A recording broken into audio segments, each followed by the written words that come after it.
Hello everyone, welcome back to my channel. आज का मैं बिग बॉस का जो एपिसोड है वो एकदम ही धमाकेदार एपिसोड था। करणवीर और Digvijay stole the whole episode.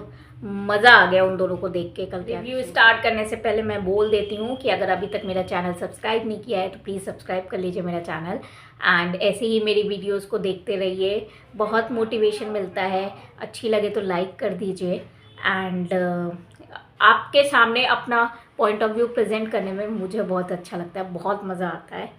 और ऐसे ही मेरे कंटेंट को आप भी एंजॉय करते रहिए। चलिए अपने वीडियोस को स्टार्ट करते हैं। Let's get started. सबसे पहले मैं बात करना चाहूँगी जो कल की लड़ाई हुई ईडन की रजत दलाल के साथ। मैंने पहली बार रजत दलाल को किसी के सामने शांत एकदम चुप देखा है और कोई भी प्रत्युत्तर देते हुए नहीं देखा है। वो बंदा इतना स्ट्रांग है, पता नहीं कल क्या हो गया था। ईडन उस पर इतना भारी पड़ रही थी और क्या क्या पहली बार रजत दलाल को किसी ने धमकी दी है कि तेरे को तो मेरे बाप ही संभाल लेंगे और वो ही देख लेंगे तेरे को। तो भाई किसी की हिम्मत नहीं होती थी अभी तक कि रजत दलाल को कोई धमकी दे सके। वो चीज़ उसने ईडन ने करी एंड कल ईडन ने जो बैंड बजाई है, मज़ा आ गया वो देख के। एंड वाकई में रजत दलाल को मैं कहूँगी कि अब जब से उसका गेम इतना ख़राब होता जा रहा है, जब से उसने ये विवियन, ईशा और अविनाश का ग्रुप ज्वाइन करने की कोशिश की है, उनके साथ संधि की है, ईशा को टाइम गॉड बनाने से रजत दलाल का क्या फ़ायदा होना है, ये चीज़ मुझे नहीं समझ में आ रही। भाई वो आस्तीन का सांप लड़की है ईशा, कब रजत को भी डस लेगी। अविनाश को तो डस ही रही है, रजत को तो पता भी नहीं चलेगा। अच्छा है, अभी तक बहुत अच्छा जा रहा था पिछले 3 हफ्ते जब मैं देख रही थी, लेकिन अब मैं नहीं कह सकती कि रजत दलाल कुछ भी अच्छा कर रहा है। धीरे धीरे करके उसका गेम का ग्राफ डाउन होता जा रहा है और ये ऐसे ही अगर अभी भी सुध नहीं लिया तो इसका गेम तो बिल्कुल पूरी तरीके से ख़राब हो जाएगा। फिर ये अपने आप ही निकाल देंगे मेकर्स इसको, रजत दलाल को, बड़े आसानी से। तो इसको बकअप करना पड़ेगा रजत दलाल को। पहले ही फॉर्म लेनी पड़ेगी कि घर में हर जगह दिख रहे हो आप, हर एक इंसान से बात कर रहे हो, वार्तालाप कर रहे हो, चाहे अपनी टोन जैसी भी हो, लेकिन हर तरफ दिख रहे थे और हर तरफ समीकरण लगा रहे थे। वो अच्छा लग रहा था जब वो दिमाग चला रहा था। पता नहीं 1-2 हफ्ते से उसको क्या हो गया है, समझ में नहीं आता उसका गेम अब। तो ये तो था रजत दलाल के ऊपर बात। अब मैं बात करती हूँ करणवीर और शिल्पा शिरोडकर के बारे में। भाई ऐसी औरत मैंने नहीं देखी शिल्पा शिरोडकर जैसी। मतलब जिसने ठान लिया है कि करण की जब भी बात आएगी तो मैं कैसे भी करके इसको धोखा दूंगी। कोई भी अपॉर्चुनिटी मिलती है, मैं कभी भी करण को सपोर्ट नहीं कर सकती, उसके लिए कुछ अच्छा नहीं कर सकती। मेरे को करण के लिए लग रहा है कि भाई कौन से जन्म का पाप है ये शिल्पा शिरोडकर। एकदम वो कहते ना, जो इस समय इस जन्म में आके बदला ले रही है, बिल्कुल यही कहना जाएगा। काल सर्प दोष के जैसे उसकी कुंडली में बैठ गई है करण की, बिल्कुल। मुझे लिटरली समझ में नहीं आया कि जब बिग बॉस ने सारे रूल्स बना के दिए हुए थे तो एज अ संचालक शिल्पा शिरोडकर को रूल्स चेंज करने की क्या दिक्कत थी। 5 घंटे चलता टास्क, 6 घंटे चलता, 8 घंटे चलता, 10 घंटे चलता, 24 घंटे चलता। ये उनकी कैपेबिलिटी के ऊपर था करण और अविनाश की कि वो कब तक संभाले रहते। और आपको क्या चुल मच गई कि मतलब अब रुकेंगे नहीं। अरे भाई इतना वजन लेके कोई इंसान चल रहा है लगातार, तो 2 मिनट का भी तुम ब्रेक नहीं दे सकते हो, रूल चेंज कर रहे हो। हद है, लानत है ये शिल्पा शिरोडकर को।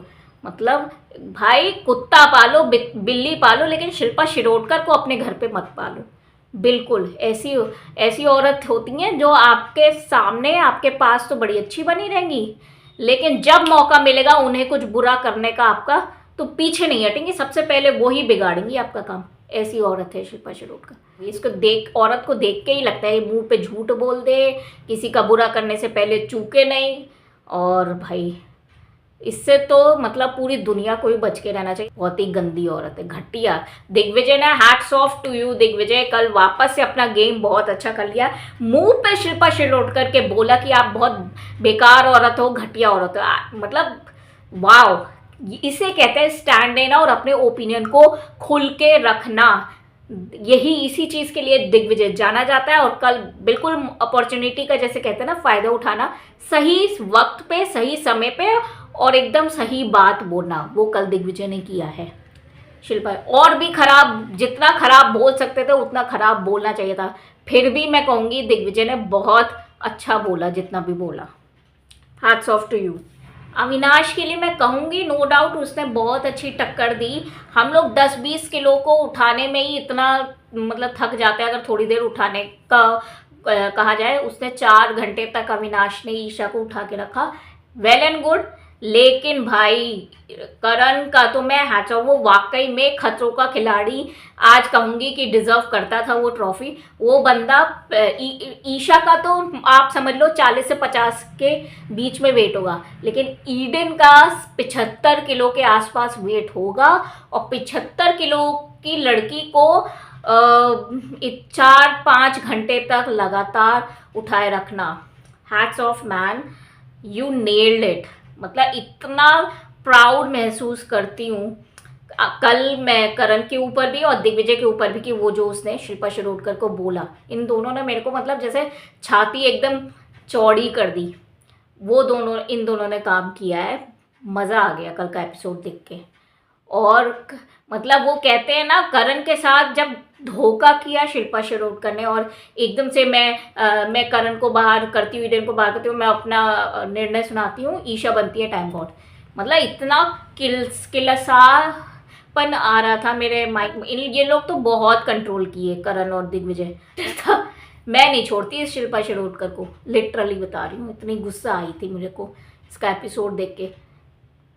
ये कल दुनिया जहाँ की जितनी भी बैशिंग है ये डिजर्व करती है ये औरत शिल्पा शिरोडकर। आप किसी की मेहनत को आप नज़रअंदाज कर रहे हो। 20 किलो ऑलरेडी वो इतना ज़्यादा उठाया हुआ था वज़न, 4 घंटे तक उठाना कोई मामूली बात लगती है आपको? मतलब किसी की मेहनत को देखना ही नहीं, एकदम हद है यार, हद है लिटरली। इतना गंदा एग्जाम्पल है ये औरत समाज के लिए। शी इज़ जस्ट मतलब बुलशिट, बहुत ही खराब औरत है। और अगर तुम्हें ने माइंड में संचालक होने के बावजूद भी सोच ही रखा था कि मेरे को ईशा को ही टाइम गॉड बनाना है, तो भाई तुम्हें पहले ही क्लियर आउट उससे, करण से कह देना चाहिए था कि देख तू ज़्यादा मेहनत मत कर और बहुत देर तक मत रखना ईडन को अपनी गोदी में। मैं तो ईशा को ही टाइम गॉड बनाने वाली हूँ, तो तेरी मेहनत बेकार जाने वाली है। तो कम से कम वो प्रिपेयर्ड तो रहता कि उसको इतना पागल था वो क्या, जो अपनी पीठ तोड़वाने पे तुला हुआ था ईडन जैसी 75 किलो की औरत को लेके अपने। हद है यार, तुम ऐसे किसी को इतनी देर तक मेहनत करो, टास्क चलता रहता 8 घंटे चलता 24, तुम्हें क्या फर्क था, क्या जल्दी क्या थी शिल्पा शिरोडकर को? मुझे ये नहीं समझ में आ रहा है। यानी तो जो रूल चेंज कर दिया और एकदम से उसको हरवा दिया जबरदस्ती जानबूझ के, वेरी बैड। मतलब इतना रॉन्ग संचालक किसी ने पता नहीं आज तक हिस्ट्री में किया है नहीं किया है, लेकिन मुझे बहुत ही खराब लगा। Worst decision ever. And next day जैसे अविनाश की हालत हमने देखी कि उसकी आंखें एकदम सूजने लगी थी, तो इससे ये साबित होता है कि अगर वो आधा 1 घंटा और ये गेम चलता तो लिख के ले लो, अविनाश गिव अप कर देता, ईशा को गिरा देता। एंड करणवीर अभी तक उसके बाद भी स्ट्रॉन्ग बन के निकला है, इम्यूनिटी पावर उसकी बहुत अच्छी है, तो वो और 1-2 घंटे आराम से और उठा लेता ईडन को। वाह, करण ने वाकई में मतलब खतरों के खिलाड़ी में तो दिल जीता ही था आज तो। मतलब पूरी तरीके से मैं कह सकती हूँ कि ही इज़ ब्रावो मैन। अब जब उसका मतलब जैसे शिल्पा शिरोडकर ने अपना रिजल्ट सुना दिया, तो करण का मैंने जब ऑब्ज़र्व कल किया तो उसका वो है, उसको एब्जॉर्व करने में चीज़ें थोड़ा टाइम लगता है कि ये चीज़ मेरे साथ हो गई है। तो वो एकदम से रिएक्ट करने वाला इंसान मुझे नहीं लगा कि एकदम से फट जाए। उसके अंदर बहुत कुछ चल रहा था माइंड में, दिल में, लेकिन वो अपने आप को एक्सप्रेस नहीं कर पा रहा था उस टाइम पे। एकदम वो बदहवास सा कि मेरे साथ ये फिर से हो गया, एक बार और धोखा हो गया। तो वो चीज़ Digvijay on the other end very good work Digvijay, कि करण को तुमने मोटिवेट किया कि बोलो, अपने लिए स्टैंड लो। Very good Digvijay. ये this is the mark of a true friendship कल जो तुमने दिखाई। Amazing work Digvijay. एंड सच्चा दोस्त इसे ही कहते हैं, जो आपको सही के लिए और गलत के लिए गाइड करे लाइफ में। ऐसे दोस्त मिल जाए लाइफ में तो लाइफ सफल हो जाती है। और करण ने धीरे धीरे थोड़ा बहुत तो बोला शिल्पा को, और चुंग से जो बात कही वो तो वेल एंड गुड। अगर वो सीधे डायरेक्ट शिल्पा शिरोडकर से वो बात करती तो वो तो सोने पे सुहागा वाली बात हो जाती, लेकिन चलो अभी नहीं बोला। बट अगर मैं करण की जगह होती तो मैं डायरेक्ट उसी वक्त से शिल्पा शिरोडकर से बोल देती कि आज से तुम मेरे साथ नहीं बैठोगी, मैं तुमसे बिल्कुल बात नहीं करना चाहता हूँ। एंड इस घर में कहीं जा तो नहीं सकते, लेकिन मतलब घर में दूर रहो मेरे से बात करने की बिल्कुल ज़रूरत थी। ये करण को अब कर लेना चाहिए कि बिल्कुल भी घास नहीं डालनी है शिल्पा शिरोडकर को, उसको अपने पास भटकने भी नहीं देना है। वो औरत बिल्कुल ऐसी नहीं है कि उसको अपने करीब लाया जाए। सो अब करना है करण को, थोड़ा स्ट्रिक्ट हो प्लीज़। मतलब थोड़े टाइम ठीक है, फिर मतलब एक बार किसी ने छुरा भोंका पीठ पे चलता है, चलो माफ़ कर दिया। लेकिन अगर वही इंसान वो रिपीटेटिव मोड पे कोई करता रहे, इतने चांसेस नहीं देने हैं भाई। फिर तो समझ जाना चाहिए 2 या 3 बार में कि भाई ये इंसान मेरा सगा नहीं है और मेरा कभी अपना नहीं बन सकता, ये इसको मौका मिलेगा, ये मेरे साथ बुरा ही करेगा। सो डिस्टेंस मेंटेन कर लो, बेस्ट। हमारी ईशा जी टाइम गॉडेस बन गई तो उनको इतना घमंड अपने आप पे उसी टाइम पे चढ़ गया भाई कि भैया पहली टाइम गॉडेस तो मैं ही बनी हूँ। उफ, इतने घमंड वाले लोग जो होते हैं ना, जिन्होंने ज़िंदगी में कुछ उखाड़ा नहीं होता है और फिर भी अपने आप को पता नहीं क्या ही समझते हैं। एक विवियन है और दूसरा ये ईशा है। इसीलिए मुझे ये 2 लोग बिल्कुल कतई पसंद नहीं है। इतना घमंड कहाँ लेके जाओगे भाई? Always stay down to earth. अभी तो कुछ भी, तुम कोई के SR के नहीं हो भाई, हैं जो अपने आप को वैसा ऑरा मेंटेन करके रखते हो। ये दोनों लोग विवियन एंड ईशा, मुझे ये नहीं पसंद आता इतना। चाहे आप लाइफ में कुछ भी बन जाओ, बट घमंड नहीं आना चाहिए। APJ अब्दुल कलाम का एग्जाम्पल लो आप।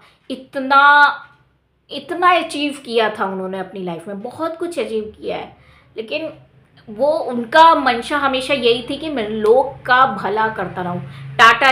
टाटा जो थे उनका भी सेम, कि मैं जितना ज़्यादा लोगों का भला कर सकूं उतना अच्छा है। कभी भी इन दोनों एग्जाम्पल्स में मैं यही बोलूँगी, उन्होंने कभी ये नहीं सोचा कि मैंने कितना अचीव कर लिया, मैं तो ये हूँ, मैं तो वो हूँ। अमीर होने के बावजूद भी टाटा जी ने नहीं किया, और APJ अब्दुल कलाम ने बहुत कुछ सक्सेस पाने के बाद भी बहुत कुछ उन्होंने रिसर्च वगैरह की हैं। तो उनसे सीखने की ज़रूरत है कि चाहे आप लाइफ में किसी भी मुकाम पे पहुंच गए हो, लेकिन घमंड 1% भी नहीं होना चाहिए इंसान में। अब आता है टास्क वो वाला जो राशन का होता है, एंड इसे कहते हैं इंस्टेंट कर्मा, जो ईशा को उस टास्क में मिला है। एक भी चीज़ राशन की उसके कंट्रोल में नहीं आ पाई। Stage is all yours Digvijay. सारा उसने राशन, ऑलमोस्ट 50-60% राशन दिग्विजय ने अपने कब्जे में कर लिया, और सारा राशन ऑलमोस्ट उसके ग्रुप में गया। फिर उसके बाद करणवीर पे गया, चुंग पे गया। मज़ा आ गया ये टास्क देख के। Digvijay just nailed it, and इन्हीं चीज़ों के लिए तो जाने जाते हैं दिग्विजय। वाह, फाइनली यू डिड इट। बहुत मज़ा आ रहा था जब उस ईशा की किलस रही थी तो, एंड के जवाब दिए ईशा को, दिल खुश कर दिया दिग्विजय। इतना चिड़ी बैठी थी वो लड़की, एंड उसके चिढ़न उसके चेहरे पे दिख रही थी। दिस इज़ वॉट, आपका अंदर जो दिल और दिमाग में चल रहा होता है वो फेस आपका सब पोर्ट्रे कर देता है मिरर की तरह। तो वो चल रहा था। एंड कल जो पेला है ईशा को वार्तालाप में, दिग्विजय ने मज़ा आ गया वो देख के। एंड ऑल्सो अविनाश को भी जो के साथ भी जो लड़ाई की है। एंड कल अविनाश, इतना लो कैसे जा सकते हो यार कि डबल मीनिंग में बात कर रहे हो दिग्विजय के साथ। वेरी बैड, वेरी बैड, बहुत गलत एग्जाम्पल है। ये इंसान इतना एग्रेशन से क्यों भरा पड़ा है, मुझे समझ में नहीं आता है अविनाश का। कहाँ लेके जाओगे इस एग्रेशन को यार? लिमिट में होनी चाहिए हर चीज़। ये नहीं कि हर समय गुस्सा नाक पे ही बैठा रहे, ऐसा नहीं। इसलिए मुझे ये तीन लोग इतने खराब लगते हैं, Vivian, Isha and Avinash. I just hate is a very strong word, but hate नहीं यूज़ करना चाहूँगी, बट फिर भी मुझे नहीं पसंद है ये तीनों। And very bad example for the society. And अब सबसे ज़्यादा राशन दिग्विजय और करण के पास है, तो अब सब बार्टर करेंगे। चल तुझे भिंडी चाहिए तो चिकन आके ले मेरे से मांग, चल चिकन, फिर भिंडी दे, फिर मुझे दाल दे, मुझे चावल दे। सब उसके आसपास आएंगे। टाइम गॉड बनने का कोई फ़ायदा ही नहीं हुआ ईशा को। सारी घर का राशन तो उन दोनों के ही हाथ में है, वो चलाएंगे, सब उनके पास आएंगे। नहीं बार्टर करना तो भूखे रहो। ऑसम मैन, मज़ा आ गया literally. But I know Digvijay and Karan गलत नहीं करेंगे किसी के साथ भी, लेकिन हाँ मज़ा ज़रूर आने वाला है आगे के भी। एक चीज़ मैंने लाइव वीडियो में देखी रजत दलाल की अविनाश से बोलते हुए कि ये कशिश ठीक लड़की थी भाई, ये सिर्फ 3 दिन से ही दिग्विजय को जानती थी, तो सारी सिंपैथी दिग्विजय कैसे लेके जा रहा है? तो भाई रजत दलाल के लिए मैं ये बोलूँगी कि कशिश वो लड़की है जिससे 10 हाथ दूर रहो आप, ऐसी लड़की है। आप साथ में रहोगे, आपका घर बार बिजनेस सब कुछ बेच के रख देगी वो लड़की सिर्फ अपने बारे में सोचती है और किसी के बारे में नहीं सोचती है। और अगर उसकी हिस्ट्री पूरी तरीके से नहीं पता है तो अच्छे से जाके रिसर्च करना कि उसने स्प्लिट्सविला में किया क्या है।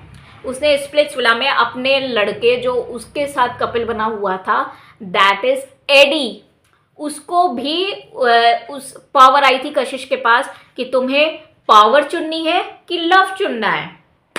अगर तुम्हारे लिए शो जीतना इतना इम्पॉर्टेंट नहीं था, कोई भी अगर किसी भी रियलिटी शो में जाता है तो उसका कुछ ना कुछ गोल होता है, एम होता है, पर्सपेक्टिव होता है, ठीक है। अगर तुम्हारा शो जीतने का गोल नहीं था तो तुम भाई उसी दिन एडी के साथ एलिमिनेट होके निकल जाती कि ठीक है नहीं मुझे तो नहीं शो जीतना है, मेरा हो गया और मैं जाती हूँ, और प्यार को चुन के निकल जाती, एडी के साथ ही चली जाती।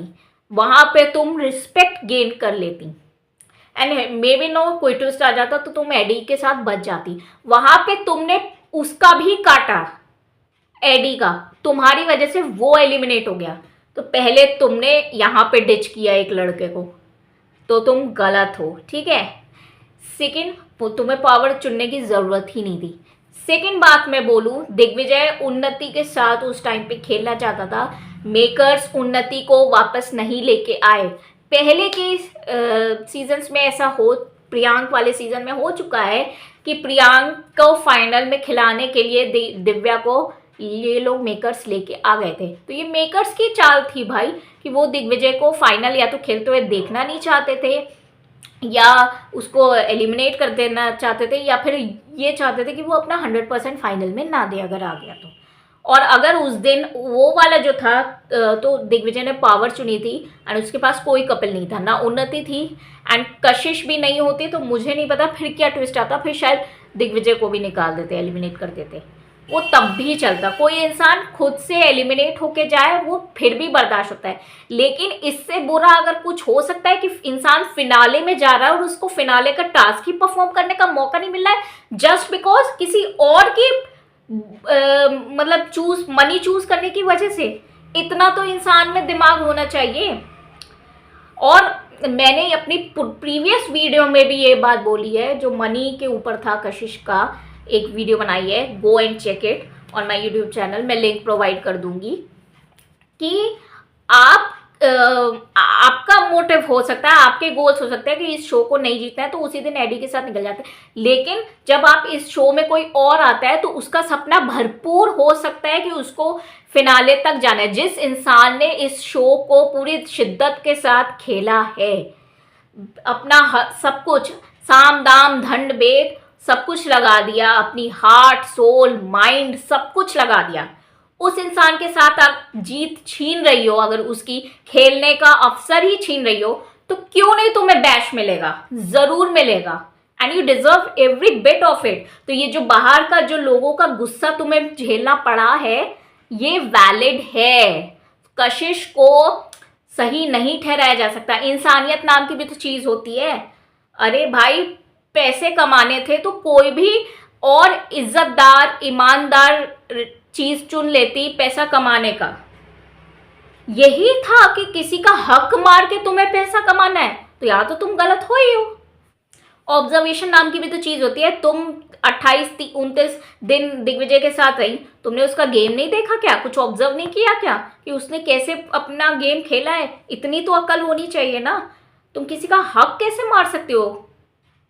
नहीं, हार जीत अलग होती कि वो टास्क परफॉर्म करके तुम हारती दिग्विजय के साथ या तुम जीतती, वो फिर भी वैलिड था। लेकिन किसी को तुम्हारी वजह से ये शो ही, जब दो लोग एक साथ मिलके एक कोई टास्क परफॉर्म करेंगे तभी जीत सकते हैं या हार सकते हैं, तो भाई तुम्हारे पे उसका हारना और जीतना निर्धारित था दिग्विजय का। यहाँ पे तुम मनी लेके नहीं भाग सकती भाई। ये अगर एक बार को रोडीज पे ये चीज आती तो वहां पे तुम सिंगल इंडिविजुअल आई हो, बिग बॉस में ये चीज आएगी तो वहीं पे भी तुम सिंगल इंडिविजुअल कंटेस्टेंट हो। वहां पे तुम करो, वैलिड है, वहां पे मनी लेके जाओ, तुम्हें कोई कुछ नहीं बोलेगा। लेकिन स्प्लिट्स विला शो में आप एक कपल के साथ ही जीत सकते हो, तो अगर तुम मनी लेके जाओगे तो तुम किसी का हक छीन रहे हो। तो इसलिए यहाँ पे कशिश गलत है और हमेशा रहेगी। अगर लोगों को इतनी सी बात अगर नहीं समझ में आ रही है तो वाकई में रजत को मैं बैल बुद्धि ही बोलूँगी फिर तो, और कुछ नहीं। एंड सबसे बड़ी बात, किसी की पूरी हिस्ट्री रिसर्च नहीं की हुई है, किसी के बारे में पूरी तरीके से नहीं जानते हो, तो कोई भी टिप्पणी नहीं करनी चाहिए। कुछ बहुत हीटअप हो गया मोमेंट। चलिए ठीक है, फिर इस वीडियो को एंड करते हैं। एंड अभी तक हिट बेल आइकन आपने हिट नहीं किया है तो उसको हिट कर दीजिए, ताकि आपको आगे के आने वाली वीडियोस की नोटिफिकेशन मिल जाए। And keep watching. Thank you for watching. Bye bye, take care.